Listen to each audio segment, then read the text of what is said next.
Les sénateurs d'Ottawa sont fiers de sélectionner. The Ottawa Senators are proud to select from the Windsor Spitfires, Logan Brown.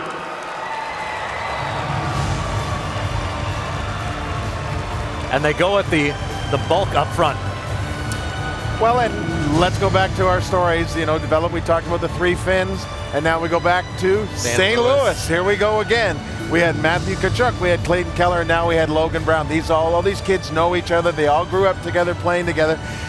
Logan Brown's an interesting story in that they didn't really, in the house that they were living in St. Louis, they didn't really have a setup where he could play. So his dad went and bought a local roller skating rink, laid it down in the huge basement of their house, and that's where they played. So this is, Wayne Gretzky blew up on a frozen pond in his backyard. Logan Brown learned the game with his dad in the basement of his house. And Austin Matthews skated on synthetic ice in Scottsdale.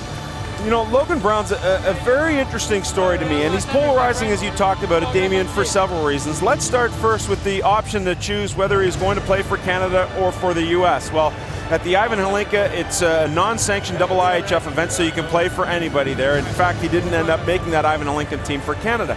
But when it came to the IIHF sanctioned World Under-18s, he selected to play for the U.S. and played extremely well there. And talking about his head coach, Danton Cole, couldn't say enough good things about him. But I want to go back to the start of the year.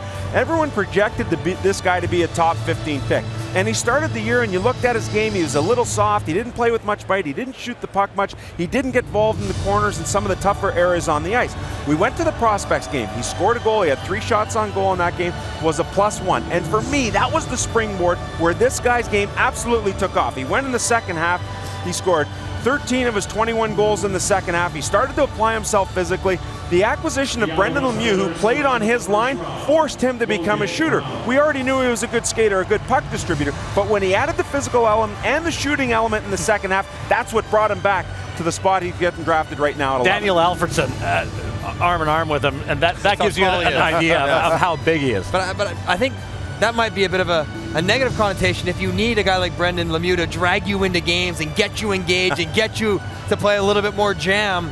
Maybe that's a bit of concern, but maybe the positives, I think he still's growing, and physically, he's got lots of room to develop.